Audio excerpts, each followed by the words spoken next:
నమస్కారం. శ్రీ ఆంజనేయం కార్యక్రమానికి స్వాగతం. ఈరోజు ఆంజనేయ స్వామి యొక్క విశిష్టతని, ఆయన యొక్క ప్రత్యేకతలని మనకు తెలియచేయడానికి మనతో పాటు ఉన్నారు ప్రముఖ సాహితీవేత్త, ఆధ్యాత్మిక ప్రవచనకర్త, మధుర భారతి ఆచార్య మల్లాప్రగడ శ్రీమన్నారాయణమూర్తి గారు. మరి గురువు గారితో ఆంజనేయ స్వామి గారి యొక్క విశేషాలని అడిగి తెలుసుకుందాం. నమస్కారం గురువుగారు. నమస్కారం అమ్మా. గురువుగారు, ఇప్పుడున్న పిల్లలందరికీ బాగా తెలిసిన దైవం అంటే ఆంజనేయ స్వామి, అది కూడా సూపర్ హనుమాన్ లాగా. కానీ మనకి ఆంజనేయ స్వామి అంటే ఆయన గురించి మీ మాటల్లో చెప్తేనే బాగుంటుంది. సో అసలు ఆంజనేయ స్వామి యొక్క ప్రత్యేకత ఏంటో తెలియచేస్తే ముందుగా, ఆ తర్వాత మరిన్ని విశేషాలు తెలుసుకుందాం. రామాయణ మహామాలారత్నం వందే అనిలాత్మజం అని ఆంజనేయుడిని మనం ప్రార్థిస్తాం. అందులో ఉన్న మాట ఏమిటి? రామాయణ మహామాల రత్నం. రామాయణం ఒక మహామాల, అందులో రకరకాల రత్నాలు, మణులు, వజ్రాలు, వైడూర్యాలు ఉన్నాయి. అన్నిటికంటే బాగా విలువైన మణి ఏం చేస్తారంటే, బాగా దగదగలా మెరిసే మణి, ఎక్కువ విలువైన మణి, ఈ హారం ఇలా ఉంటే మధ్యలో పెడతారు, దాన్ని నాయక మణి అంటారు. రామాయణ కథకి నాయక మణిల, రామాయణ కథ ఒక హారం అయితే అందులో నాయకమణి లాంటి వాడు ఎవరు అంటే ఆంజనేయుడు.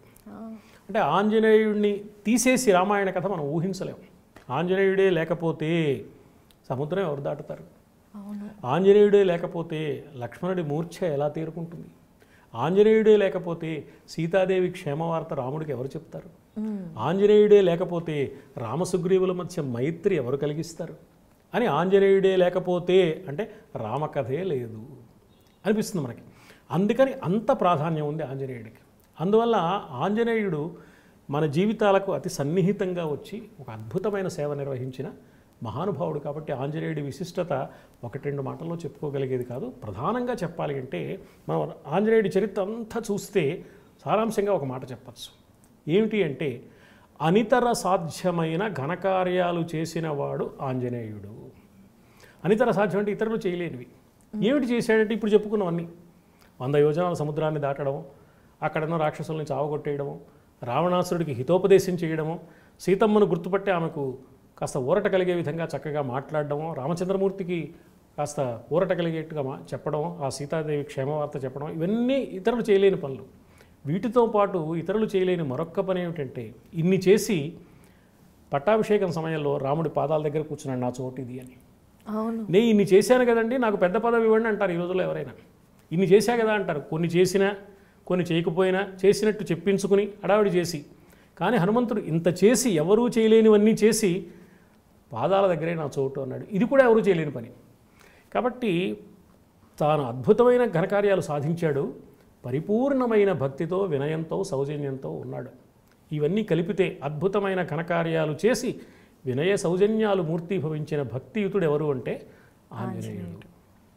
గురువుగారు, ఆంజనేయ స్వామి పుట్టుక దగ్గర నుండి వస్తే అందరికీ తెలిసినది ఆయన ఒక్క రోజులో సూర్యుడి దగ్గర జ్ఞానం అంతా పొందారు అనేసి.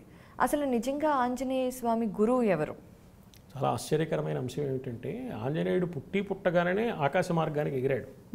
తరుణార్క కబళనోద్ధతి పూనెనెవ్వాడు రుచులచే ఫలమోహ రుచుల చేత అంటాడు వసుచరిత్రలో భట్టుమూర్తి అనే కవి ఆంజనేయుడి గురించి ప్రార్థిస్తూ. ఆంజనేయుడు చేసిన పని ఏమిటంటే, పుట్టగానే ఆకలి వేసింది. ఆకాశం వంక చూశాడు. అప్పుడే సూర్యుడు ఉదయించాడు, ఎర్రగా పండు అనుకున్నాడు. అనుకుని ఆకాశ మార్గానికి ఎగిరి పుట్టగానే ఆకాశ మార్గానికి ఎగిరి సూర్యుడిని మింగుదామని ప్రయత్నం చేశాడు. కాబట్టి ఆంజనేయుడు అపారమైన శక్తి కలవాడు అని తెలుస్తుంది. అప్పుడు ఆ కథ జరిగింది. కానీ తర్వాత కాలంలో అదే ఆంజనేయుడు సూర్యభగవానుడి దగ్గరికి వెళ్ళి సమస్త విద్యలు సూర్యభగవాను ఆశ్రయించి అభ్యాసం చేశాడు, అధ్యయనం చేశాడు. సూర్యుడు అన్నాడు, నువ్వు బాగానే ఉందయ్యా, నువ్వు విద్యలన్నీ నేర్పమంటున్నావు, కానీ నేనేమో ఒక చోట ఉండేవాడిని కాదు కదా. తూర్పు నుంచి పడమర వరకు ప్రయాణం, రాత్రేమో మళ్ళీ పడమర నుంచి తూర్పుకు ప్రయాణం, నాకు 2వ శనివారం ఆదివారం సెలవులు లేవు, ఎర్రన్ లీవులు, మెడికల్ లీవులు లేవు, ఎప్పుడూ ఈ పని చేస్తూనే ఉంటాను, నేను ఒక చోట స్థిరంగా ఉండేవాడిని, నీకెలా చదువు చెప్పగలను అన్నాడు. ఏం పర్వాలేదు, నేను తూర్పు కొండ మీద ఒక పాదం, పడమటి కొండ మీద ఒక పాదం పెట్టి ఆకాశ మార్గంలో ఉన్నతంగా ఉంటాను, నువ్వు ఎటు ప్రయాణిస్తే నా శిరస్సు అటువైపు ఉంచి చెవులారా నువ్వు చెప్పే విద్యను స్వీకరిస్తాను అని అంటే విద్య నేర్చుకోవడం ద్వారా ఎదుగుతారు ఎవరైనా. కానీ హనుమంతుడు ఎదిగి విద్య నేర్చుకున్నాడు. శరీరంతో ఎదిగి బుద్ధికి కావలసిన విద్యా వైభవాన్ని సూర్య భగవాను నుంచి అందుకున్నాడు. కాబట్టి ఆయన సూర్య శిష్యుడు. అందువల్ల సూర్యుడు గురువుగా ఉండి అన్ని విద్యలు ప్రబోధించాడు. సూర్యుడు మనకేమిటి తెలుసు, ఈ ప్రపంచం మొత్తానికి సూర్యుడే వెలుగు కదా. ఇప్పుడు మనం చంద్రుడు అంటున్నాం, చంద్రుడు కూడా సూర్యుడు వెలుగుని తీసుకునే ఇస్తున్నాడు. బయట ఉన్న వడగాలి మన ఏసీ మిషన్లో నుంచి చల్లగా వచ్చినట్లుగా వేడిగా ఉన్న సూర్యుడి కాంతి చంద్రుడి ద్వారా వచ్చి మనకు చల్లగా అనిపిస్తుంది. అందుకే చంద్రుడికి తమాషా అయిన పేరుంది. వెన్నెలకి, రాత్రిపూట ఉండే వెన్నెలకి రేయండ అని పేరు. అంటే రాత్రిపూట ఉండే ఎండ అనమాట, అది చల్లగా ఉంటుంది, అది వెన్నెల. కాబట్టి చంద్రుడి కాంతి కూడా సూర్యుడిదే. దీపాల రూపంలో మనకు కనపడుతున్న కాంతికి కూడా కాంతినిచ్చినవాడు సూర్యభగవానుడే. కాబట్టి సూర్యుడు వెలుగుకు ప్రతీక అయితే ఆంజనేయుడు సూర్యుడిని ఆరాధించి ఆయన్ని గురువుగా ఎంచుకుని ఆయన దగ్గర శిష్యరికం చేసి నేర్చుకున్న విద్య ఏమిటన్నమాట, వెలుగు. కంటితో చూసే వెలుగుతో పాటు మనస్సంతా వెలుగుల మయమైపోయి లోపల అజ్ఞానం అనే చీకటి ఎంతమాత్రం లేకుండా ఉండే దివ్య స్థితిని సంపాదించుకున్నవాడు ఆంజనేయుడు. గురుగారు చాలా బాగా చెప్పారు. అయితే ఇంత చదువుకున్నారు అంటే సూర్యుడి దగ్గర ఒక పాదం ఒక చోట మరో పాదం ఇంకొక చోట వేసి చదువుకున్న ఆంజనేయ స్వామి ఎప్పుడైతే సముద్రం దాటాల్సి వచ్చిందో అక్కడ మనకు ఒక కథ ఉంది కదా. అంటే ఆయనలో ఉన్న శక్తిని ఎవరో గుర్తు చేస్తే తప్ప ఆయనకి తెలియదు అనేసి. మరి పుట్టినప్పుడే ఆకాశంలోకి ఎగరగలను అని తెలిసిన ఆయన ఇదంతా ఎలా మర్చిపోగలిగారు? ఇది ఆంజనేయుడు పుట్టినప్పుడు జరిగిన సన్నివేశం. బాగా చురుగ్గా ఉండేవాడు, మంచి బలంగా ఉండేవాడు, ఉత్సాహంగా ఉండేవాడు. ఈ ఉత్సాహం ఎక్కువైపోయి ఏం చేశాడంటే ఆ పర్వతం మీద, అంజనాద్రి మీద తిరుగుతూ ఉండేవాడు. తిరుగుతూ ఉంటే అక్కడ మహర్షులు తపస్సులు చేసుకుంటూ ఉండేవాడు. పిల్లవాడు కదా, చిలిపితనం ఉంటుంది, కొంటెతనం ఉంటుంది, అల్లరి ఉంటుంది. ఆ మహర్షులు తపస్సు చేసుకుంటుంటే వాళ్ళ కమండలాలు తీసుకెళ్ళి వాళ్ళకి అందకుండా చెట్టు కొమ్మ మీద పెట్టేవాడు. కళ్ళు తెరిచి చూసేప్పటికి పైన ఎక్కడో ఉండేది అందకుండా. వాళ్ళ దండాలు విరగొట్టేవాడు, వాళ్ళ నారచీరలు చింపేసేవాడు. ఇలాంటి అల్లరంతా చేసేవాడు. ఆంజనాదేవి కుమారుడు, వాయుదేవుడికి ఇష్టమైనవాడు. ఏం చేస్తారు వాళ్ళు? చాలా బాధపడి ఆంజనేయుడితో చాలా ప్రమాదంగా మనం జాగ్రత్తగా ఉండకపోతే, కానీ మనకేమో ఇబ్బంది కలగకూడదు, ఆంజనేయుడి జోలికి వెళ్ళి ఇబ్బంది తెచ్చుకోకూడదు. అందుకని ఎవరైనా గుర్తు చేస్తే తప్ప నీ శక్తి నీకు తెలియకుండా ఉండుగాక అని శాపం ఇచ్చారు. అప్పటి నుంచి ఆంజనేయుడు అల్లరి మానేశాడు. తన శక్తి తెలియదుగా, ఇవన్నీ చేయాలని తెలియదుగా, శక్తి లేదుగా. అందుకని ఆంజనేయుడికి తన శక్తి తనకు తెలియదు. అందువల్ల శక్తి తెలియకుండా ఉన్నాడు. అందుకని సీతాన్వేషణకు వెళ్ళినప్పుడు కూడా 100 యోజనాలు విస్తీర్ణం కలిగిన సముద్రాన్ని దాటగలిగిన శక్తి తనకు ఉండి కూడా జాంబవంతుడు వచ్చి గుర్తు చేసి ప్రశంస చేస్తే తప్ప తన శక్తి తనకు గుర్తు రాలేదు. అప్పటిదాకా మౌనంగానే ఉన్నాడు. నిజానికి 100 యోజనాల సముద్రాన్ని దాటగలిగినవాడు, దాటవలసినవాడు ఆంజనేయుడే. ఎందుకని అంగుళీయకాన్ని రాముడు ఇంతమంది పెడుతుంటే 4 దిక్కులకి ఒక్క దక్షిణ దిక్కుకు వెళ్ళే వాళ్ళలో ఉన్న ఆంజనేయుడిని పిలిచి, నాయన అంగుళీయకం తీసుకో, సీత నువ్వే చూడగలవు అనే విశ్వాసం నాకు ఏర్పడింది అని ఇచ్చాడు. ఇచ్చింది ఉంగరం కాదు, హనుమంతుడు తీసుకుంది ఉంగరం అనే ఒక ఆభరణం కాదు, ఇచ్చింది బాధ్యత. ఆ ఉంగరాన్ని ఒప్పుకుని తీసుకున్నాడంటే అర్థం ఏమిటి? ఆయన ఏమనాలి? ఏమయ్యా అన్ని వైపులకు అందరూ పెడుతున్నారు కదా, ఎవరు చూస్తారో, ఉన్నది ఒకే ఉంగరం కదా, నీ దగ్గర అట్టు పెట్టు, సీతను చూసొచ్చామని ఎవరైనా వస్తే వాళ్ళకి ఇవ్వచ్చు ఆనవాలుగా, నేనే చూస్తానని ఏమిటి నిశ్చయం?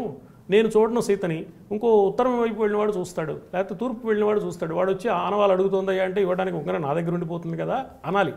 అనలేదు. అంటే నేను సీతను చూడగలననే ఆత్మవిశ్వాసం ఉన్నదన్నమాట. ఆత్మవిశ్వాసం వల్ల అఖండ విజయాలు వస్తాయని నిరూపించిన వాడు కూడా ఆంజనేయుడు. అది భక్తితో చేశాడు, అందుకని స్వీకరించాడు. కరెక్ట్. అందువల్ల ఆంజనేయుడికి బాధ్యత ఉంది. కానీ మౌనంగా ఎందుకున్నాడంటే మహర్షులు చిన్నప్పుడు ఇచ్చిన శాపం వల్ల. అతి ఆశ్చర్యకరమైన విషయం ఏంటంటే మన పురాణాల్లో శాపాలుగా కనపడే వరాలు కొన్ని ఉన్నాయి, వరాలుగా కనపడే శాపాలు కొన్ని ఉన్నాయి. మనకి ఉదాహరణకి హిరణ్యకశిపుడు కథ తెలుసు. బోల్డ్ వరాలు పొందాడు, కానీ వరాలు కాదు అవి, శాపాలే.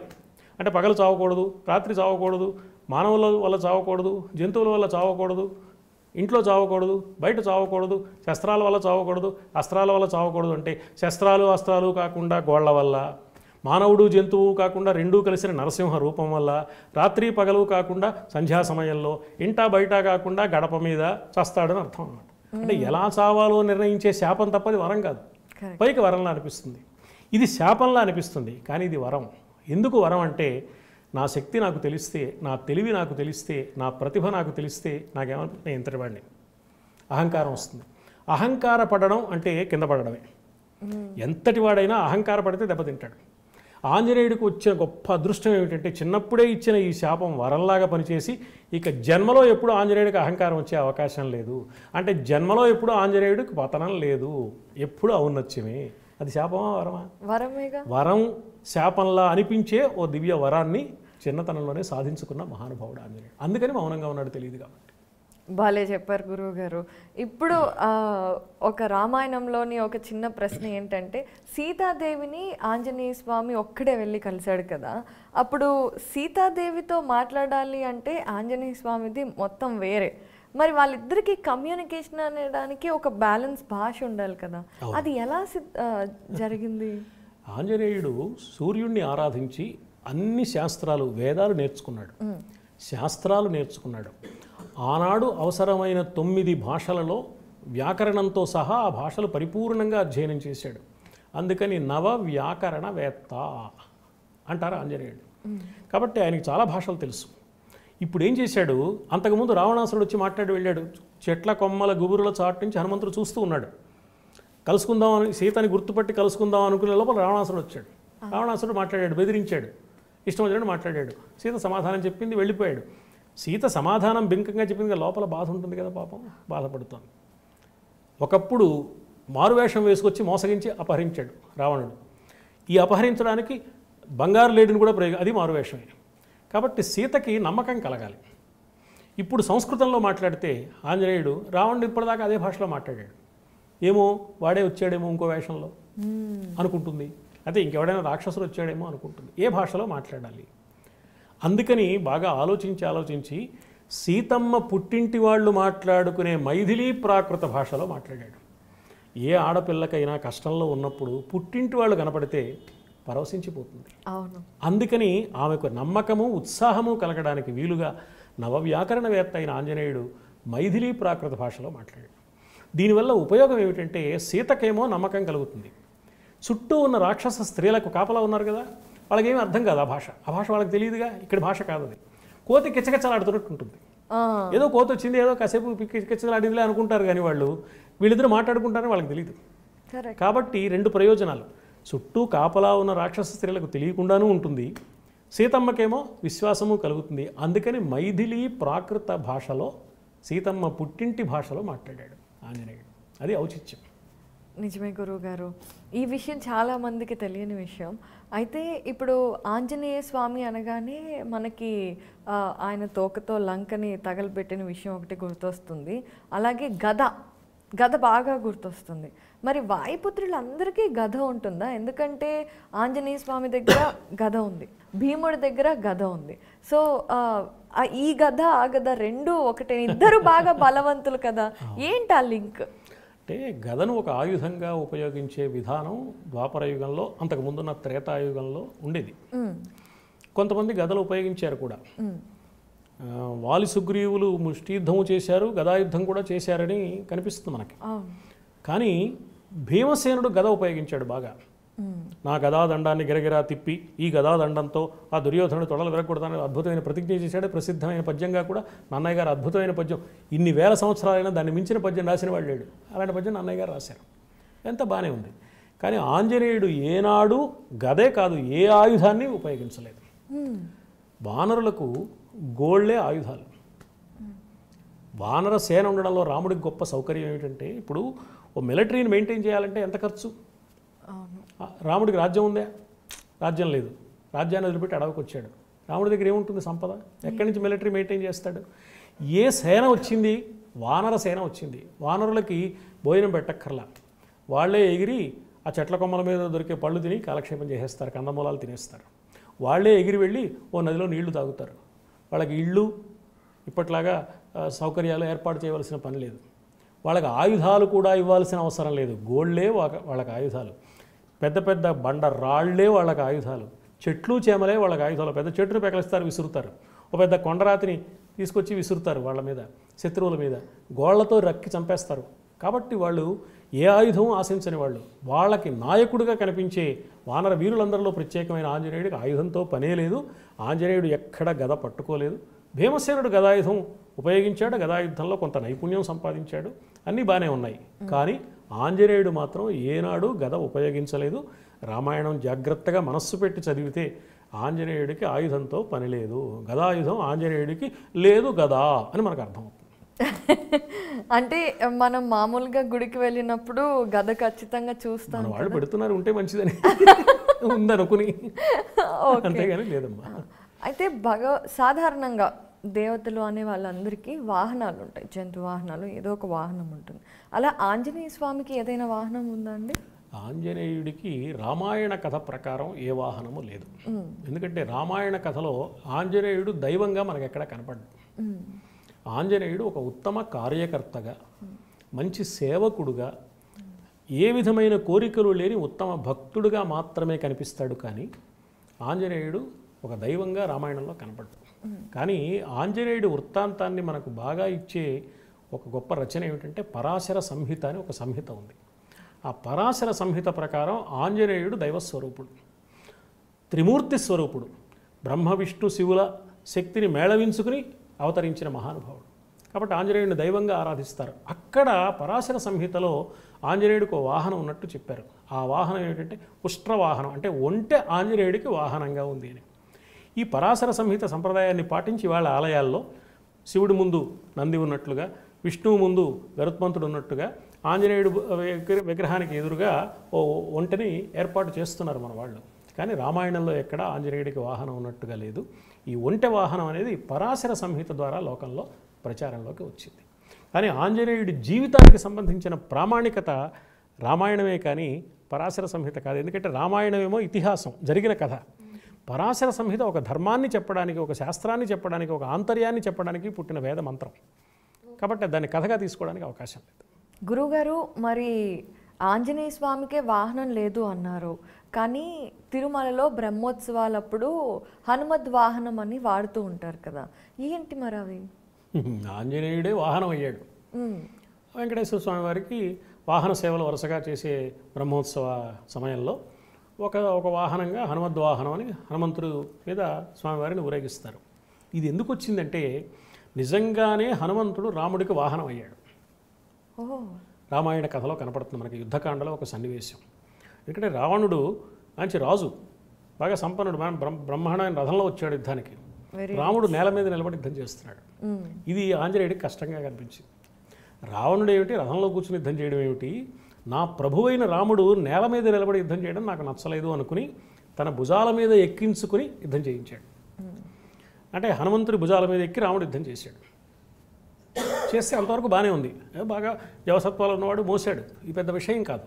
అసలు సమస్య ఎక్కడ ఉందంటే యుద్ధం చేసేవాళ్ళు ఏం చేస్తారంటే కేవలం శత్రువు మీదే వెయ్యరు బాణాలు, రథం మీద వేస్తారు, సారథి మీద వేస్తారు, గుర్రాల మీద వేస్తారు.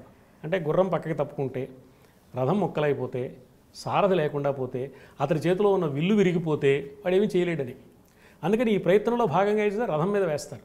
ఇక్కడ రథం లేదు, గుర్రాలు లేవు, చక్రాలు లేవు, ఉన్నది హనుమంతుడే. కాబట్టి అడపాదడపా కొన్ని బాణాలు హనుమంతుడికి కూడా తగిలాయి. అది కూడా పనికిరాని వాడు వేసిన బాణాలు కాదు, రావణుడు అంతటి వాడు వేసిన బాణాలు. రావణుడు చాలా గొప్ప వీరుడు. మరి ఆ బాణం ఎంత గట్టిగా గుచ్చుకుంటుంది? గుచ్చుకుంటే ఏమవుతుంది? గుచ్చుకున్న ప్రతి చోట నుంచి రక్తం పొంగి వస్తుంది. ఆంజనేయుడి శరీరం అంతా ఎర్రగా రక్తసిక్తం అయిపోయింది. వాల్మీకి మహర్షి అది వర్ణిస్తూ పూచిన మోదుగు చెట్టులో ఉన్నాడు హనుమంతుడు అన్నాడు. మోదుగు చెట్టు ఎర్రగా ఉంటాయి మోదుగు పూలు. ఆ ఎర్రగా ఉన్న మోదుగు పూలతో చెట్టంతా పూలుంటే ఎర్రదనమే కనపడుతుంది. పూచిన మోదుగు చెట్టులా ఉన్నాడు హనుమంతుడు అని. ఉండి కూడా తాను కదిలితే జరిగితే పైన ఉన్న రాముడికి ఇబ్బంది కలుగుతుందని ఎంత బాధని ఓర్చుకుని అలాగే స్థిరంగా నిలబడ్డాడు. మన సంప్రదాయం ఏం చెప్తుందంటే, ఇది కథ, సంప్రదాయం ఏం చెప్తుందంటే మానవ శరీరం ఒక వాహనం. ఈ శరీరం లోపల ఉన్న భగవంతుడి తత్వం ఉంది, అది ఈ వాహనం మీద కూర్చున్న యజమాని. ఆత్మానం రథినం విద్ధి శరీరం రథమేవచ అని ఉపనిషత్తులు చెప్పిన మాట. అంటే ఈ రథమైన శరీరం ఎలా ఉండాలి అంటే లోపల ఉన్న ఆత్మకు ఏ విధమైన కష్టము కలగకుండా శరీర ధర్మాలు మనం నిర్వహించాలి. శరీరాలకు సంబంధించిన వ్యామోహాల వెంట పరుగులు తీసి ఆత్మజ్ఞానాన్ని దూరం చేసుకోకూడదు అని నిరూపించిన వాడు ఆంజనేయుడు. అందుకని హనుమద్ వాహనం కూడా వేడుక కాదు, ఓ గొప్ప సందేశం. అది హనుమద్వాహనంలో ఉన్న ప్రత్యేకత. ఆనాడు ఆ పని చేశాడు కాబట్టి బ్రహ్మోత్సవాలలో మనకు కావాల్సింది ఏమిటి? ఊరికే వెంకటేశ్వర స్వామిని చూసాము, దీపాలు కనపడుతున్నాయి, మేళాలు కనపడుతున్నాయి, అలంకరణలు బాగున్నాయి, చప్పట్లు కొట్టాం, మురిసిపోయాం కాదుగా. ఒక జ్ఞానం మనం పొందాలి. హనుమద్వాహనం ఆ విధమైన జ్ఞానాన్ని మనకు ప్రసాదిస్తుంది. ఓకే. అయితే గురువుగారు, మరో 2 ప్రశ్నలు రామాయణానికి సంబంధించి. సంజీవనిని హనుమంతుడు ఎత్తుకొని వెళ్ళి లక్ష్మణుడిని కాపాడిన విషయం తెలిసిందే. అయితే ఆ సంజీవని అనేది ఆంధ్రప్రదేశ్లో ఒక కొండ అని అప్పట్లో ఒకసారి అందరూ అన్నారు, చాలామంది వెళ్ళి నిద్ర చేశారు. నిజంగానే సంజీవని కొండ ఇప్పుడు మనకి దగ్గరలో ఉన్నదా? ఈ సంజీవిని పర్వతం ఎక్కడుందో రామాయణంలో చాలా వివరంగా చెప్పారు. అది దగ్గరలో లేదు, దూర ప్రాంతంలోనే ఉంది. ఆంధ్రప్రదేశ్లో ఉంది అని మనం అనుకోవడానికి అవకాశం లేదు.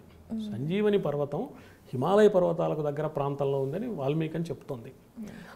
దగ్గరే ఉంటే ఆంజనేయుడు వెళ్ళి తేవడంలో గొప్పతనం లేదు. అయితే ఒక సముద్ర తీరంలో జరిగింది. ఆంధ్రప్రదేశ్ అంటే సగం దూరమే ఆంధ్రదేశం అంటే. ఇప్పుడు హిమాలయం అంటే ఈ చివర ఉంటే ఆ చివర, సముద్ర పొడ్డున ఇక్కడ జరిగింది, ఆ చివర ఉంది. అంత దూరం వెళ్ళాడు అనమాట.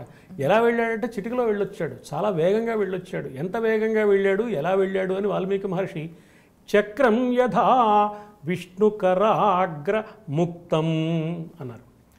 అంటే విష్ణుమూర్తి చేతి నుంచి విడువబడిన చక్రం ఎంత వేగంగా వెళుతుందో ఆంజనేయుడు అలా వెళ్ళాడు. సుందరకాండలో కూడా ఆంజనేయుడు సముద్రం మీద దాటేటప్పుడు ఓ మాట అన్నాడు, నేను రామ బాణం వలె వెళతాను అని. ఇక్కడ రామ బాణం, అక్కడ విష్ణుమూర్తి చేతిలో చక్రం. అంటే అర్థం ఏమిటన్నమాట, చక్రం ఎక్కడికి వెళ్ళాలో చక్రం నిర్ణయించదు, విసిరివాడు నిర్ణయిస్తాడు, ఆ చక్రాన్ని వదిలినవాడు. అలాగే బాణం ఎక్కడికి వెళ్ళాలో బాణం నిర్ణయించదు, బాణాన్ని వదిలినవాడు నిర్ణయిస్తాడు. అంటే నేను భగవంతుడి చేతిలో ఉపకరణాన్ని, భగవంతుడి చేతిలో ఉపకరణమైన వాడికి సంజీవని లభిస్తుంది. అందుకని సంజీవని పర్వతాన్ని తెచ్చాడు. అది రామాయణ కథలో ఆ సన్నివేశం మనకిచ్చే సందేశం. గురువుగారు, మరి ముఖ్యంగా ఆంజనేయ స్వామిని చిరంజీవి అంటారు. చిరంజీవి అంటే ఎప్పటికీ చావు లేనివారు అని. అప్పుడెప్పుడో కూడా ఒక 20 సంవత్సరాల క్రితం ఒక చిన్న ఫోటో కూడా ఆంజనేయ స్వామి రియల్ ఫోటో అని అంతా కూడా ఇదైంది.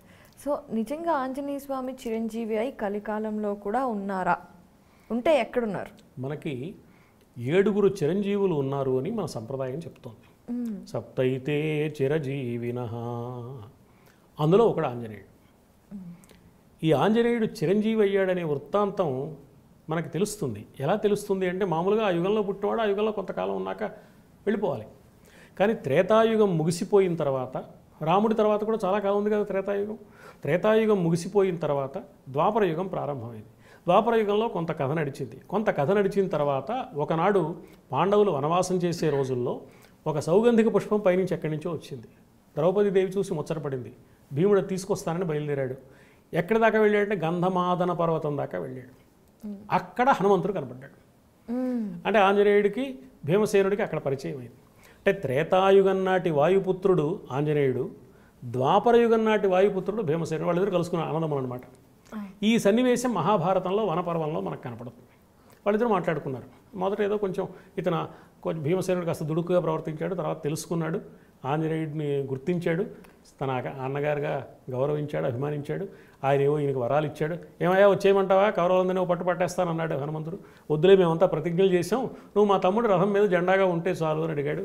ఈ కథ అంతా జరిగింది. అంటే త్రేతాయుగంలో ఉన్న హనుమంతుడు ద్వాపరయుగం దాకా ఉన్నాడు అని తెలుస్తుంది. కాబట్టి కలియుగంలో కూడా ఉంటాడు. ఎక్కడున్నాడు అంటే గంధమాదన పర్వతం మీద ఉన్నాడు. ఈ గంధమాదన పర్వతం మీద వీళ్ళిద్దరూ కలుసుకున్నప్పుడే హనుమంతుడు కొన్ని విశేషాలు చెప్పాడు. ఏమిటయా నువ్వు త్రేతాయుగం వాడివి కదా, ఇప్పుడు ఎలా ఉన్నావు అంటే, రామ కథ ఈ లోకంలో ఎంతవరకు ఉంటుందో అంతవరకు నువ్వు చిరంజీవిగా ఉంటావని నాకు వరమిచ్చాడు తన పట్టాభిషేక సభలో. అందువల్ల రామ అనుగ్రహంతో నేను చిరంజీవిగా ఉన్నాను అని ఆంజనేయుడు చెప్తున్నాడు. ఎక్కడుంటాడు ఆంజనేయుడు అంటే, ఎక్కడైనా ఉండగలడు, కానీ గంధమాదన పర్వతం మీద ఉంటున్నాడని చెప్తారు. ఎత్ర ఎత్ర రఘునాథ కీర్తనం తత్ర తత్ర కృతమస్తకాంజలి బాష్పవారి పరిపూర్ణలోచనం మారుతిం నమత రాక్షసాంతకం. ఎక్కడ రామనామం వినపడుతుందో అక్కడ 2 చేతులు జోడించి ఆనంద బాష్పాలు కారుస్తూ కనపడే మహానుభావుడైన ఆంజనేయుడు, ఆయనకి నమస్కరిస్తున్నాను. ఎవరైనా ఇన్ని చెప్పి ఈ కథ మొత్తానికి సంబంధం లేని మాట పెట్టారు అందులో. రాక్షసాంతకం, రాక్షసుల్ని చంపిన ఆంజనేయుడు. ఈ రాముడి భక్తికిను రాక్షసులను చంపడానికి ఏమిటంటే సంబంధం అంటే, అర్థం ఏమిటన్నమాట, ఆంజనేయుడు చేసిన రామభక్తి గమనిస్తే మనలో ఉన్న రాక్షస గుణాలు పోతాయి. ఆనాడు రాక్షసుల వల్ల అప్పుడు వాళ్ళకి బాధ, మనకేం బాధ? మనకి బాధ ఏమిటి? నాకు బాధ ఏమిటి? నాలో ఉన్న రాక్షస గుణాల వల్ల బాధ. కామము, క్రోధము, లోభము, మోహం, వీటి వల్ల కదా. ఇవి తొలగిపోతాయి ఆంజనేయ స్మరణ వల్ల. ఆంజనేయుడి కథ విని నేను ఇది నేర్చుకోవాలి. అందుకని ఆంజనేయుడు ఎప్పుడూ మనలో ఈ రాక్షసాంతకుడుగా ఉన్నాడు కాబట్టి భక్తుల హృదయాల్లో చిరంజీవి, కథ ప్రకారం గంధమాదన పర్వతం మీద చిరంజీవిగా ఉన్నాడు అనడానికి ప్రమాణం రామాయణంలో ఉత్తరాఖండలో పట్టాభిషేక సమయంలో రామచంద్రుడు ఇచ్చిన ఒక వరం. ఆ వరం ఇక్కడ ఉత్తరాఖండలోనూ కనపడుతుంది. మహాభారతంలో వనపర్వంలో ఆంజనేయుడే స్వయంగా ఈ వరం స్వామి నాకు అనుగ్రహించాడని భీమసేనుడితో చెప్పిన వృత్తాంతం కనపడుతుంది. ఈ అన్ని ప్రమాణాల వల్ల ఆంజనేయుడు చిరంజీవి అనడంలో ఏ విధమైన సందేహం మనకు లేదు. గురుగారు, మీరు చెప్తుంటే ఎంతైనా వినాలి అనిపిస్తోంది. ఈరోజు నిజంగా మా అదృష్టం అనుకోవాలి. అయితే హనుమంతుడిని ఎప్పుడూ కూడా బ్రహ్మచారిగానే మనం అనుకుంటూ ఉంటాం, కానీ ఆయనకి కూడా పెళ్ళయింది అని వింటూ ఉంటాం కదా. అసలు ఏది నిజం? రామాయణ కథ ప్రకారం ఆంజనేయుడికి వివాహం అయినట్టు, కుటుంబం ఉన్నట్టు ఎక్కడ లేదు. కానీ పరాశర సంహితలో ఆంజనేయుడికి వివాహం జరిగినట్లు, సువర్చల ఆయన భార్యగా ఉన్నదని, సువర్చలతో వివాహం జరిగిందని చెప్పారు. సువర్చల ఎవరు అంటే సూర్యుడి పుత్రిక అని చెప్పారు.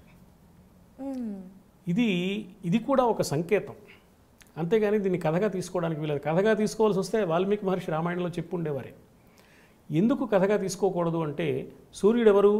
ఆంజనేయుడికి గురువు. ఆంజనేయుడు లాంటి గొప్ప సంస్కారవంతుడు గురువుగారి అమ్మాయిని పెళ్లి చేసుకుంటాడు. గురువుగారి తండ్రితో సమానం కదా. గురువుగారి కుమార్తె ఏమవుతుంది? సోదరు అవుతుంది. మరి గురువుగారి కుమార్తెను చేసుకుంటాడా? చేసుకునే అవకాశం లేదు కదా. కాబట్టి ఇది కథ అంతరార్థాన్ని చెప్పడానికి పుట్టిన కథ అన్నమాట. పరాశర సంహితలో యథార్థమైతే రామాయణంలో కనపడేది కదా. ఏ అంతరార్థం చెప్తోంది అంటే సూర్యుడిలో ఏముంది? ఇందాక అనుకున్నాం, సూర్యుడే సమస్త లోకానికి వెలుగులు ప్రసాదించేవాడు అని.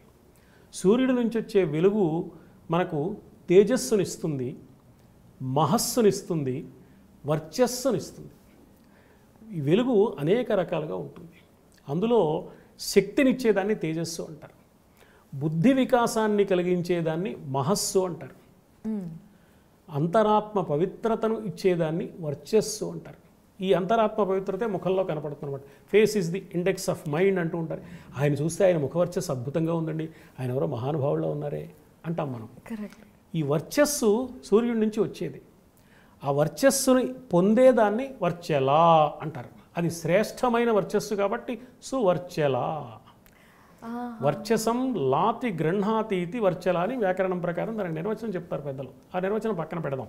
మనం ఏం అర్థం చేసుకోవాలి అంటే వర్చస్సుని ఇచ్చేది ఎవరు? సూర్య సంబంధమైన దివ్య తేజస్సు. ఆ వర్చస్సు ఎవరికి ఇస్తాడు? ఆ శక్తిని ఎవరికి ఇస్తాడు? గురువు తన శిష్యులకు ఇస్తాడు. ముఖ్య శిష్యుడు ఎవరు? ఆంజనేయుడు. ఆయనకి ఇచ్చాడు. అంటే సూర్యుడిని ఆరాధించి గురువుగా ఆంజనేయుడు సువర్చస్సును పొందాడు. దీన్ని కథగా తయారు చేసి సువర్చలతో వివాహం అయిందని పరాశర సంహితలో చెప్పారు సంకేత రూపంలో. అంతేగాని సువర్చరాంజనేయులకి వివాహం అనేది లేదు. సువర్చల అనేది అమ్మాయే లేదు, ఉంటే కదా వివాహం జరిగే ప్రశ్న. కరెక్ట్. అది అంతరార్థం మనం గమనించాలి. ఓకే గురువుగారు, అయితే మరి ఆంజనేయ స్వామికి కూడా భగవంతుడికి లాగే చాలా నామాలు కూడా ఉన్నాయి. ఒక్కసారి ఆ నామాల గురించి మాకు అందరికి తెలియదు. తప్పకుండా. ఆంజనేయుడికి చాలా పేర్లు ఉన్నాయి. అసలు ఆంజనేయుడు అనే పేరు ఆయనకు పుట్టిన పేరు, ఎందుకంటే అంజనాదేవికి పుట్టాడు కాబట్టి. వాయుదేవుడి అంశతో పుట్టాడు కాబట్టి వాయుపుత్రుడు. వాయుదేవుడికి మరుత్ అని పేరుంది, అందుకని మారుతి. వాయుదేవుడికి పవనుడు అని పేరుంది, అందుకని పావని, పవనాత్మజుడు అనే పేర్లు వచ్చాయి. వీటితో పాటు హనుమంతుడు అని ఒక పేరు వచ్చింది. లోకంలో ఎక్కువగా ప్రసిద్ధిగా ఆంజనేయుడి తర్వాత ప్రసిద్ధంగా ఉన్న పేరు హనుమంతుడు. హనుమ అంటే దవడ అని అర్థం.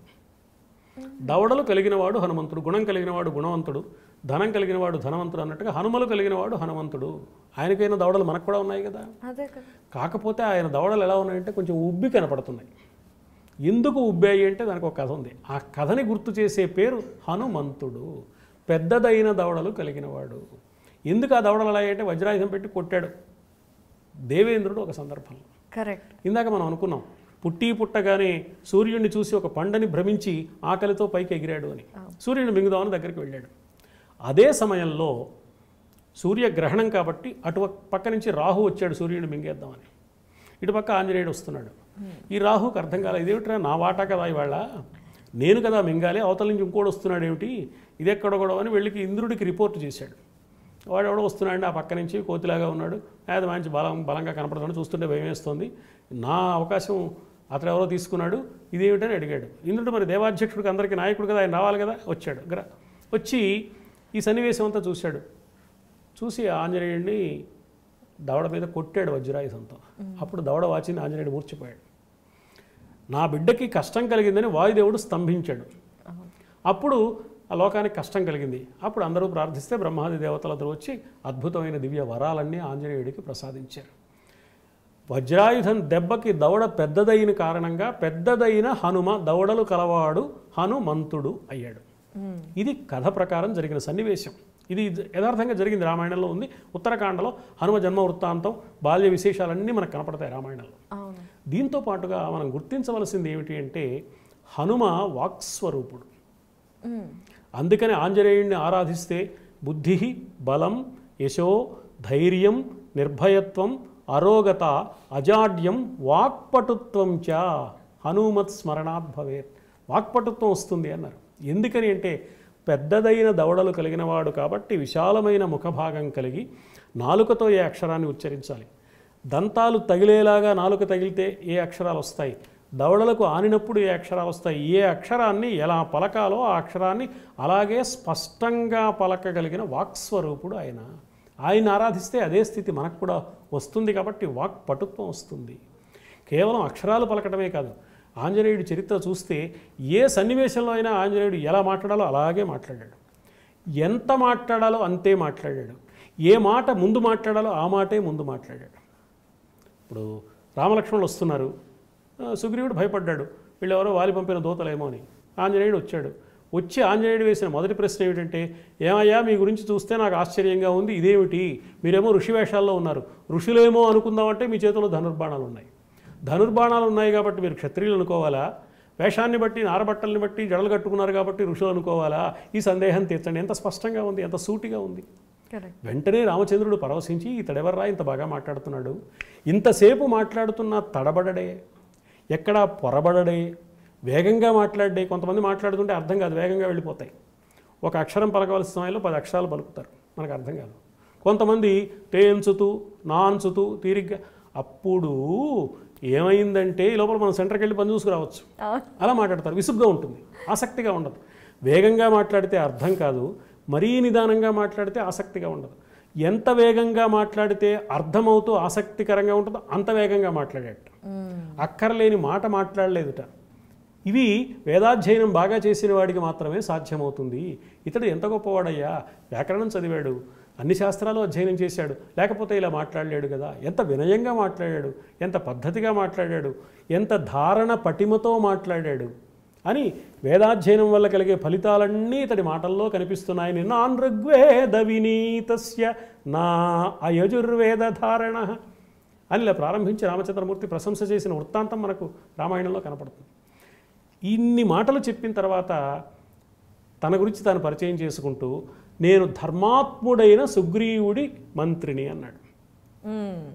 వీరుడైన సుగ్రీవుడి మంత్రిని, రాజైన సుగ్రీవుడి మంత్రిని, ధర్మాత్ముడైన సుగ్రీవుడి మంత్రిని. ఆ ధర్మాత్ముడైన సుగ్రీవుడు మీతో మైత్రి కోరుతున్నాడు. ఎందుకు ధర్మాత్ముడనే మాట ముందెందుకు చెప్పాలి అంటే రాముడు ధర్మం కోరతాడు. ధర్మాత్ముడు సుగ్రీవుడు అంటే రాముడు మైత్రికి ఇష్టపడతాడు. ఈ మైత్రి జరగాలంటే సుగ్రీవుడుకున్న లక్షణాల్లో ఏది ముందు చెప్పాలో అది తెలిసినవాడు. అంటే ఏ మాట మాట్లాడాలి, ఏ మాట ముందు చెప్పాలి, ఏది వివరంగా చెప్పాలి, ఏది సంక్షిప్తంగా చెప్పాలి, ఎలా చెబితే ఎదుటి వాళ్ళకి అర్థమవుతుంది, ఇదంతా వాక్పటుత్వం.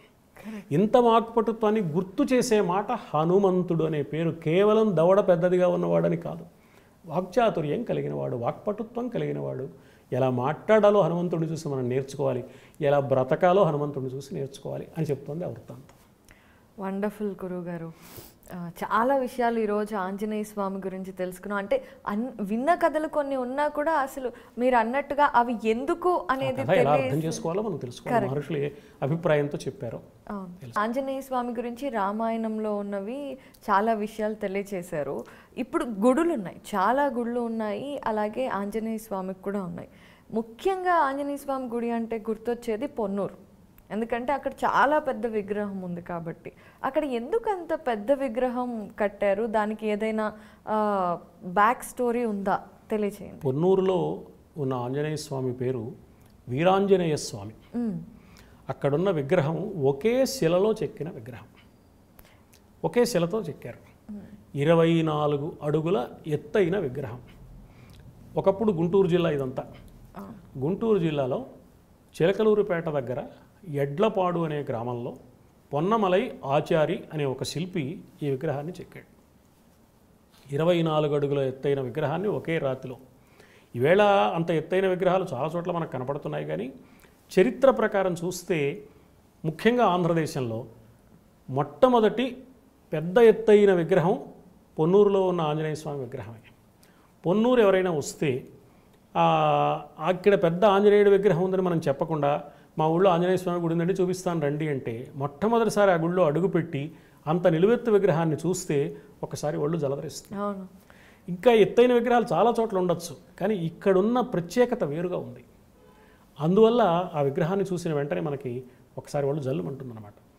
ఆ ప్రత్యేకత ఆ విగ్రహంలో కనపడుతుంది. ఎందుకు అది వచ్చింది అంటే, అక్కడున్న స్వామి చాలా మహామహిమోపేతుడని, కేవలం విగ్రహంగా రావటం కాక విగ్రహ రూపంలో స్వామే ఇక్కడికి వచ్చాడని చెప్తారు. ఆశ్చర్యకరమైన విషయం ఏంటంటే, ఆగమశాస్త్రం ప్రకారం దేవాలయం కట్టాలి అంటే ముందు దేవాలయం కట్టాలి, తర్వాత విగ్రహం పెట్టాలి. కానీ ఇంత ఎత్తు విగ్రహాన్ని గుళ్ళోకి తీసుకెళ్ళడం కష్టం కాబట్టి ముందు విగ్రహం పెట్టి తర్వాత దేవాలయం కట్టారు. పొన్నూరులో ఉన్న ఆంజనేయ స్వామి వారి దేవాలయం పైన ఒక స్లాబ్ లాగా వేశారు, ఒక డాబాలాగా, గోపురం లేదు దానికి. తర్వాత కాలంలో దాన్ని ఆగమ సంప్రదాయానికి వీలుగా దేవాలయాన్ని మార్పు చేసి గోపురం కట్టారు. కానీ మొదట్లో గోపురం కట్టలేదు, కేవలం ఒక డాబాలాగా మాత్రమే ఉంటుంది. తర్వాత ఇటీవలి కాలంలో ఆ నిర్మాణం కూడా చేశారు. ఈ ఆలయానికి సంబంధించి ఒక విశేషం ఏమిటి అంటే, అక్కడ స్వామి ఉన్నాడు, అది ఒట్టి బొమ్మ కాదు, పరబ్రహ్మ తత్వమే ఆంజనేయుడి విగ్రహ రూపంలో అక్కడ అవతరించింది అని మనకు విశ్వాసం కలగడానికి కావలసిన అద్భుత సన్నివేశాలు ఆ ప్రతిష్ఠ సమయంలో మనకు జరిగాయి. ఇది పొన్నూరు. విగ్రహం సిద్ధమైంది ఎక్కడ? ఎడ్లపాడు గ్రామంలో. అక్కడి నుంచి ఇక్కడికి రావాలి కదా, బళ్ళ మీద పెట్టుకు తీసుకొచ్చారు. పైగా పెద్ద విగ్రహం. దీన్ని బండి మీదకి ఎక్కించడానికి ఎంతోమంది కలిసి ప్రయత్నం చేస్తే కూడా చాలా కష్టమైంది, ఎక్కించలేకపోయారు. సరే ఆపసోపాలు పడి నానా కష్టాలు పడి మొత్తానికి ఎక్కించారు. ఎక్కించాక ఆ బండి కదలదే, ఈ బరువుకి ఆ బండి కదల్లా. అక్కడున్న భక్తులు స్వామివారిని ఒకసారి ఆంజనేయుడిని స్మరిద్దాం, ఆయన అనుగ్రహంతో మాత్రమే మనం దీన్ని తీసుకెళ్ళగలం, కానీ మన బలంతో తీసుకెళ్ళలేము అని వాళ్ళు నిర్ణయించుకుని స్వామివారిని ప్రార్థించమంటే ప్రార్థించారు. ఈ ప్రార్థించి బళ్ళు కదిలేటప్పుడు ఈ ప్రార్థించమని చెప్పిన పెద్ద ఆయన ఒక చిన్న చమత్కారం చేశాడు. ఒక్క నిమిషం ఆగండి అని ఆ బళ్ళ కింద, ఆ చక్రాల కింద లేత తమలపాకులు పెట్టాడు. పెడితే అప్పుడు వీళ్ళు ఆంజనేయ స్మరణ చేశారు. ఆంజనేయ స్తుతితో ప్రార్థనతో బండి కదిలింది. ఈ తమలపాకులను తొక్కుకుంటూ వెళ్ళిపోయింది. అసలు లేత తమలపాకు అంటే ఊరికేనే వాడిపోతుంది కదా, దెబ్బతింటుంది కదా, తునాతునకలైపోయి అసలు ఆ స్వరూపం లేకుండా ఉండాలి. బండి వెళ్ళిపోయిన తర్వాత తమలపాకులు, లేత తమలపాకులు ఆ బండి చక్రాల కింద ఏవి పెట్టారో, ఎలా పెట్టారో అవి అలాగే ఉన్నాయి, నలగలేదు, చినగలేదు, ఏవి కాలేదు. అంటే ఆంజనేయుడికి ఒక లక్షణం ఉందిగా, శరీరాన్ని పెంచుతాడు, తగ్గించుకుంటాడు, బరువు పెంచుతాడు, తగ్గించుకుంటాడు. యోగంలో మనకు కొన్ని మాటలు ఉన్నాయి, అణిమ, మహిమ, గరిమ, లఘిమ, ప్రాప్తి, ప్రాకామ్యము, ఈశత్వము, వసిత్వము అని వీటిని యోగ సిద్ధులు అంటారు. ఇవి అన్నీ కానీ కొన్ని కానీ యోగ సాధన చేసిన వాడికి వస్తాయి. ఆంజనేయుడికి అన్నీ ఉన్నాయి. శరీరాన్ని పెంచాడు, తగ్గించాడు, ఆ లంకానగరం దగ్గర లంకిడి దగ్గరికి చిన్నవాడైపోయాడు, మరి సముద్రాన్ని దాటడానికి చాలా పెద్దవాడైపోయాడు. ఇప్పుడు పెద్దవాడుగా విగ్రహంగా అయ్యాడు, కానీ బరువు తగ్గించుకున్నాడు ఆయన. ఓ తమలపాకుకి ఏమీ చెక్కు చెదరడానికి అవకాశం లేనంతగా తన బరువును తాను తగ్గించుకుని, తన మీద తాను ఎక్కడానికి ఉన్న బండి బరువును కూడా తగ్గించి వీళ్ళు లాగడానికి అవకాశం ఇచ్చాడు. తమలపాకు చెక్కు చెదరకుండా చేయగలిగాడు. అంటే ఆయన అణిమ, మహిమ అనే స్వభావాలు, యోగ సిద్ధులు చూపించాడు. ఈ యోగ సిద్ధులు ఆయనకు ఉన్నాయి కాబట్టి ఇక్కడ యోగ సిద్ధి జరిగిందంటే ఆయన ఇక్కడ ఉంటేనేగా. కాబట్టి ఇది ఒట్టి బొమ్మ కాదు, సాక్షాత్తు స్వామే ఇక్కడికి వచ్చాడు అనే విశ్వాసం భక్తులకు కలగడానికి కావలసిన సన్నివేశం ఆ ఆలయ విగ్రహ ప్రతిష్ట చరిత్ర మనకు తెలియజేస్తుంది. చాలా చక్కగా మాకెవ్వరికి తెలియని విషయాన్ని తెలియజేస్తుంది. సన్నివేశం. అయితే గురువుగారు మామూలుగా మనకి పంచముఖ ఆంజనేయ స్వామిని ఎక్కువగా గుడిలో చూస్తూ ఉంటాం. అయితే పొన్నూరులో ఉన్నది 24 అడుగుల ఎత్తు ఉన్న మామూలుగా ఎప్పుడైతే పంచముఖుడు అయ్యాడో అలాంటి సమయంలో మరి ఇక్కడ కూడా పంచముఖ ఆంజనేయ స్వామి ఉండాలి కదా. చాలా మందికి పంచముఖుడు ఎప్పుడు అయ్యాడనే విషయం కూడా పెద్దగా తెలియదు. ఆ విషయాలు తెలియచేస్తూ ఇక్కడ ప్రాశస్త్యాన్ని కూడా తెలియచేయాలి. మనకేమిటంటే రామాయణంలో సముద్రాన్ని దాటాడు, లంకానగరం అంతా వెతికాడు, సీతమ్మని కలుసుకున్నాడు. సీత చాలా బాధపడుతోంది.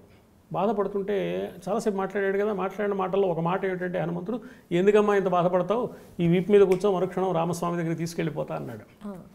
ఆవిడ 2-3 అభ్యంతరాలు చెప్పింది. అందులో ఒక అభ్యంతరం ఏమిటంటే, ఏమయ్యా ఇంత చిన్న కోతివి, నీ వీపు మీద నేను కూర్చోవడం ఏమిటి, వెళ్ళడం ఏమిటి, వేళాకోళంగా మాట్లాడుతున్నావా అంది. బిడ్డలాంటి వాడు కాబట్టి చమత్కారంగా. ఆంజనేయుడు దాన్ని అవమానంగా భావించాడని రాశారు వాల్మీకి మహర్షి. నా సంగతి అమ్మవారు తెలిసే తెలియక చమత్కారంగా ఇలా మాట్లాడుతోంది అని, అమ్మా పిల్లకోతిని కాదమ్మా నేనేమిటో చూడు అని తన శరీరాన్ని బాగా పెంచాడు. మొల్ల రామాయణంలో చమత్కారమైన మాట అది, చుక్కలు తలపూలుగా ఎంత పెంచాడో ఒక్క మాటలో చెప్పేసింది. పద్యం అంతా చదవక్కర్లే మనం. చుక్కలు తలపువ్వులుగా అంటే ఆకాశంలో ఉన్న నక్షత్రాలు ఆంజనేయుడి తల మీద పువ్వులుగా ఉంటే ఆకాశం దాకా ఎదిగిపోయాడని పద్యం మొదట్లోనే దాని భావాన్ని చెప్పగలిగిన ప్రజ్ఞ మొల్ల రామాయణంలో మొల్లమ్మది. అందుకని చుక్కలు తలపువ్వులుగా అయిపోయేట్టుగా ఎదిగాడనమాట. అంత ఎత్తు ఎదిగిపోయాడు. ఆ ఎదిగిపోయినప్పుడు పరాశర సంహిత ఏం చెప్పిందంటే, వాల్మీకి రామాయణం చెప్పలేదు, ఆంజనేయుడు ఎదిగాడని చెప్పింది. రామాయణ కర్తలందరూ దాన్ని వర్ణించారు. కానీ పరాశర సంహిత ఏం చేసిందంటే, అలా ఎదిగినప్పుడు ఆయన 5 ముఖాలతో కనపడ్డాడు. అంటే ఆంజనేయుడు వట్టి కోతి కాదు, మహాశక్తి సమన్వితుడు అని మాత్రమే కాక సాక్షాత్తు దైవము. బ్రహ్మదేవుడికి 4 శిరస్సులు ఉన్నట్టుగా, చతుర్ముఖుడైనట్లుగా, శ్రీ మహావిష్ణువుకి 4 చేతులు ఉన్నట్లుగా, పరమేశ్వరుడికి 5 ముఖాలు, సజ్జోజాత వామదేవ అఘోర తత్పురుష ఈశాన రూపాలు. ఈయన కూడా శివాంశతో వచ్చాడు అని ఒక సంప్రదాయం ఉంది కాబట్టి 5 ముఖాలు చూపించాడు. వందే వానర నారసింహ ఖగరాట్ క్రోడ అశ్వవక్తాంచితం అని 5 ముఖాలు కలిగిన పంచముఖ ఆంజనేయ స్వామి వారిని ప్రార్థిస్తాం మనం. ఈ పంచముఖ ఆంజనేయ స్వామి దేవాలయాలు కూడా కొన్ని చోట్ల ఉన్నాయి. అక్కడ ఎత్తైన విగ్రహం లేకపోవచ్చు కానీ పంచముఖాలు ఉన్నాయి. ఇప్పుడు విజయవాడలోనే కొత్తూరు తాడేపల్లి అని ఒక ప్రదేశం ఉంది. అక్కడ పంచముఖ ఆంజనేయ స్వామి విగ్రహం, దాన్ని బ్రహ్మక్షేత్రం అంటారు. ఎందుకు గురువుగారు? బ్రహ్మక్షేత్రం అంటారు. కొత్తూరు తాడేపల్లి అని ఒక గ్రామం విజయవాడకి సమీపంలో, విజయవాడలో భాగమే ఇప్పుడది, విజయవాడ నగరంలో భాగం. అక్కడ పంచముఖ ఆంజనేయ స్వామి ఉన్నారు. ఇలా చాలా చోట్ల పంచముఖ ఆంజనేయ స్వామి దేవాలయాలు ఉన్నాయి. కానీ ఎత్తుగా ఎదిగినప్పుడు 5 ముఖాలతో ఉన్నాడు అనే మాటని పరాశర సంహిత చెప్పింది. ఈ 5 ముఖాలు కూడా అన్ని ఆంజనేయుడి ముఖాలే కాదు. ఒకటి వానర ముఖం, ఎప్పుడు ఉండే ముఖం. మిగతా 4 వేరువేరు 4 ముఖాలు. నారసింహ ఖగరాట్ క్రోడ అశ్వ, ఒకటి నరసింహ ముఖం, ఒకటి ఖగరాట్ గరుత్మంతుడి ముఖం, ఒకటి క్రోడ వరాహ రూపం, ఒకటి అశ్వ హయగ్రీవుడి రూపం. ఈ 4 ముఖాలు ఒకటైన వానర ముఖంతో 5 ముఖాలతో ఆంజనేయుడు ఉన్నాడు. మధ్యలో వానర ముఖం, ఇటు 2 అటు 2. ఏమిటి 5 ముఖాలు? ఈ 5 ముఖాలే ఎందుకు ఉండాలి అంటే శివాంశ కాబట్టి. ఈ 5 ఎందుకు ఉండాలి అనేది ఒక గొప్ప విషయం. 5 ఎందుకు ఉండాలి అంటే ఈ 5లో ఒక ప్రత్యేకత ఉంది. నరసింహుడు ఉన్నాడు. నరసింహుడి కథంతా చదివితే ప్రహ్లాదుడి కోసం నరసింహ రూపంలో వచ్చాడు ఆయన. విష్ణుమూర్తికి ఆ రూపం ఎక్కడుంది అసలు? అవును, సగం మనిషి తలమో సింహం ఇలాంటి రూపం ఎక్కడా ఉందా అంటే ప్రహ్లాదుడి కోసం వచ్చాడు. అంటే నా భక్తుడి కోసం ఇప్పటి వరకు ఉన్న రూపాలు సరిపోకపోతే కొత్త రూపంలో అయినా వస్తాను అంటే భక్తుడిని రక్షించడానికి భగవంతుడు ఏమైనా చేస్తాడని నిరూపించిన రూపం నరసింహ రూపం. రెండవది ఖగరాట్ గరుత్మంతుడు. తల్లికి దాస్య విముక్తి కలిగించడం కోసం అమృతాన్ని తెచ్చినవాడు గరుత్మంతుడు. అంటే ఆంజనేయుడు మనకు అమృతాన్ని కూడా ఇవ్వగలడు. మూడవది క్రోడ వరాహ రూపం. వరాహ అవతారం ఎత్తాడు కదా విష్ణుమూర్తి, ఆ వరాహ రూపం ఆంజనేయుడికి ఉంది. వరాహం ఏం చేస్తుంది? పంది ఏం చేస్తుందండి? ముట్టెతో నేల తవ్వుతుంది. పందికి ఇంకో పేరు క్రోడము అని. ఎవరైనా 20 పుస్తకాల దగ్గర పెట్టుకుని అన్ని పరిశోధనలు చేస్తుంటే ఆయన అన్ని గ్రంథాలు క్రోడీకరించాడండి అంటారు. అంటే క్రోడం చేసే పని అంటే మట్టిని తవ్వడం అనమాట. మట్టిని తవ్వి ముట్టెతో గుంటలు గుంటలు చేసినట్టుగా ఇన్ని గ్రంథాలు చదివి అందులోని విశేషాన్ని చెప్తున్నాడు అనమాట. అందుకని క్రోడీకరించడం అన్నారు. తవ్వడం అంటే ఏమిటి అని ఆలోచిస్తే తత్వ విచారణ చేయడం. మానవుడు తత్వ విచారణ చేస్తే, ఈ సృష్టిని పరిశీలిస్తే, ఈ ప్రకృతిని పరిశీలిస్తే, ఈ ప్రపంచాన్ని పరిశీలిస్తే ఏం తెలియాలో తెలుస్తుంది. ప్రపంచంలా కనపడుతూ ఇది భగవంతుడు, ఇది కుర్చీలా కనపడుతోంది భగవంతుడు, గోడలా కనపడుతోంది భగవంతుడు అని తెలుస్తుంది అనమాట. ఇన్ని రూపాల్లో ఒకే దైవం ఉన్నాడు. ఈ తత్వ విచారణ వల్ల తెలుస్తుంది. ఇన్ని రూపాల్లో ఉన్నవాడు మరి నా రూపంలో కూడా ఉంటాడు కదా. అప్పుడు నేనెవరు? ఈ శరీరం కాదు, పరమాత్మే నేను. నేనైన శరీరం మామూలుది, పుట్టింది పోతుంది, దీనికి బాధలు ఉంటాయి, సమస్యలు ఉంటాయి, పొట్టి పొడుగు తేడాలు ఉంటాయి, లావు సన్నం ఉంటుంది, ఎరుపు నలుపు ఉంటుంది. కానీ ఆత్మైన నాకు ఇవేం లేవు. అది శ్రేష్టమైన నేను. అందుకని అహం వరాహం. ఆత్మతత్వాన్ని చెప్పే మాట తప్ప వరాహం అంటే ఒట్టి పంది ఆకారం కాదు. తర్వాతది హయగ్రీవుడి రూపం, అశ్వరూపం. వానర నారసింహ ఖగరాట్ క్రోడ అశ్వవక్త్రాంచితం. హయగ్రీవుడు జ్ఞానబోధ చేసిన మహానుభావుడు.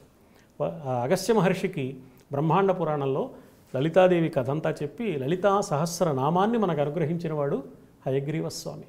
జ్ఞాన ఆనందమయం దేవం నిర్మల స్ఫటికాకృతిం ఆధారం సర్వ విద్యానాం హయగ్రీవం ఉపాస్మహే. అన్ని విద్యలకు మూలమైన మహానుభావుడు. కాబట్టి ఈ 5 ముఖాలకు 5 ప్రత్యేకతలు ఉన్నాయి. ఇన్ని ప్రత్యేకతలు కలిగిన పంచముఖ స్వరూపుడుగా ఆంజనేయుడు ఆనాడు సీతమ్మకు దర్శనమిచ్చాడని పరాశర సంహిత చెప్తోంది. రామాయణం చెప్పలేదు, ఎదిగాడని మాత్రమే చెప్పింది. అందువల్ల ఎదిగిన చోట ఎదిగిన రూపమే కనపడుతోంది. అక్కడ పంచముఖ రూపం కనపడుతోంది వేరు వేరు క్షేత్రాల్లో. అంటే ఒక్కొక్క క్షేత్రానికి వెళ్ళి ఆ క్షేత్రాన్ని మనం దర్శించినప్పుడు ఆంతర్యాన్ని గుర్తిస్తే అక్కడున్న దేవుడు ఇక్కడ ఉన్నాడనే అనుభవం కలుగుతుంది. అది క్షేత్ర దర్శనం వల్ల మనకు కలగవలసిన ప్రధానమైన ప్రయోజనం. గురుగారు, ఈరోజు శ్రీ ఆంజనేయం ద్వారా ఆంజనేయుని మహిమల గురించి, ఆయన చరిత్ర గురించి మాకు ఎన్నో విషయాలు తెలియజేశారు. ఆఖరిగా ఒక చిన్న సందేహ నివృత్తి చేస్తే ఈ కార్యక్రమాన్ని మీరు అనుకున్నట్టుగానే క్లోజ్ చేద్దాము. అయితే ఆంజనేయ స్వామికి పూజ చేసినప్పుడు వడమాల వేస్తారు. మామూలుగా తమలపాకులతో పూజ చేస్తారు. తర్వాత సింధూరంతో అభిషేకం లాగా ఆయన శరీరం అంతా కూడా సింధూరంతో అలంకరిస్తారు. అలాగే వడమాల వేస్తారు. ఎందుకు అలా చేస్తారు? ఇవన్నీ చిత్రమైన ఆచారాలు. మనలో ఆంజనేయుడి పట్ల భక్తి విశ్వాసాలు కలగడానికి వచ్చిన ఆచారాలు. వీటిని మనం జాగ్రత్తగా గమనిస్తే ఆంజనేయుడు అరణ్యాల్లో తిరిగేవాడు. చెట్టు కొమ్మల మీద తిరిగే వానర రూపంతో ఉన్నాడు కదా. అందుకని చెట్ల కొమ్మల మీద తిరిగేవాడికి తమలపాకులు అంటే ఇష్టం ఉంటుంది. అవి మెత్తగా ఉంటాయి, హాయిగా ఉంటాయి, సౌకర్యంగా ఉంటాయి. అందుకని తమలపాకులతో పూజ చేస్తున్నారు, ఒక గుర్తది. రెండవది సింధూరంతో పూజ చేస్తారు. సింధూరం అంటే ఆంజనేయుడికి చాలా ఇష్టం అండి. ఒంటి నిండా సింధూరం పూస్తే ఇష్టం అండి. దీనికి కారణం ఏమిటంటే వేరే ఏం లేదు. ఆంజనేయుడు సింధూరం ఇష్టం ఎవరితో చెప్పలే ఇప్పుడు. కానీ ఇందాక మనం ఒక కథ చెప్పుకున్నాం. తాను హనుమంతుడు వాహనంగా మారినప్పుడు ఒళ్ళంతా ఏమైపోయింది? రక్తశక్తం అయిపోయింది. సింధూరంలో ఉంది ఎర్రగా. ఈ సన్నివేశం ఎప్పుడు గుర్తొస్తుంది హనుమంతుడికి సింధూరం కనపడగానే. ఓహో, నేను స్వామికి చేసిన సేవని ఈ భక్తుడు గుర్తించాడు, అందుకని సింధూరం పట్టుకొచ్చాడు. నాకున్న ఈ భక్తి, నాకున్న ఈ సమర్పణ ఈ భక్తుడికి కూడా వచ్చేలాగా నేను అనుగ్రహిస్తానని ఆంజనేయుడు ఆశీర్వదిస్తాడు. ఈ లక్ష్యంతో సింధూరంతో పూజ చేస్తున్నాను తప్ప సింధూరం అంటే ఆయనకి ఇష్టం. ఆయనకి కొన్ని ఇష్టం లేకపోతే మనలాంటి వాడే అయిపోతాడు. ఆయన సింధూరం ఇష్టం అండి, ఇంకోటి కాదు అంటే, విభూతి కాదు అంటే నాలాంటి వాడే అయిపోతాడు. నాకు భగవంతుడికి తేడా ఏముంది? మహానుభావులకి ఇష్టాలు ఉండవు. అది ఇష్టం అని చెప్పడంలో ఒక ఆంతర్యం ఉంటుంది. ఆ ఆంతర్యం ఏంటంటే ఈ కథని గుర్తు చేసే మాట. అలాంటిదే వడమాల కూడా. అప్పాలు నివేదన చేస్తారు. ఏదో భగవంతుడికి మనకి ఏవి తినాలనిపిస్తే ఇష్టం అవి దేవుడి పేరు పెట్టి నివేదన చేస్తుంటే ఆయన తినడుగా, తినేది మనమేగా. మనకి ఇష్టమైనవి చేసేస్తే సరిపోతుంది. అప్పాలు చేస్తారు బాగానే. వడమాల వేయడంలో కూడా ఆంతర్యం అదే. ఆంజనేయుడు ఎక్కడో తిరుగుతూ ఉంటాడు రకరకాల పనుల మీద. అప్పుడు ఆహారం అందుబాటులో ఉన్నా లేకపోయినా మెడలో ఈ వడమాల కనుక ఉంటే కావాల్సినప్పుడు కొరుక్కు తింటూ ఉంటాడు. వడమాల ఏమిటంటే చల్లారిపోయినా కూడా తినచ్చు హాయిగా. అందుకని సౌకర్యంగా ఉంటుంది, ఎక్కువ కాలం ఉంటుంది, ఉదయం నుంచి సాయంత్రం వరకు. ఈ ఉద్దేశంతో పురాణ కథని చమత్కారంగా భావించి ఆంజనేయుడికి మనం సేవ చేస్తున్నాం. ఆంజనేయుడికి ఇవన్నీ అవసరమా? ఈ వేటితోనూ పని లేకుండా, నిద్రాహారాలతో నిమిత్తం లేకుండా సేవ చేయగలిగిన మహానుభావుడు. కానీ మన భక్తి విశ్వాసాలు ప్రకటించడానికి, దైవానికి మనం సేవ చేస్తున్నాం అనే అభిప్రాయం మనకు స్థిరం కావడానికి ఈ ఆచారాలు మన వాళ్ళు ఏర్పాటు చేశారు. గురుగారు, ఎంత చెప్పినా తక్కువే. ఎందుకంటే అసలు మాకు తెలియని విషయాలతో పాటు తెలిసిన విషయాలకి కూడా ఆంతర్యం ఉంటుంది అని చక్కగా వివరించి తెలియజేశారు. సో శ్రీ ఆంజనేయం కార్యక్రమం ద్వారా హనుమంతుడి గురించి ఎన్నో విషయాలు తెలియజేశారు. మీకు కృతజ్ఞతలండి. మంచిదమ్మా. అభీష్ట సిద్ధిరస్తు.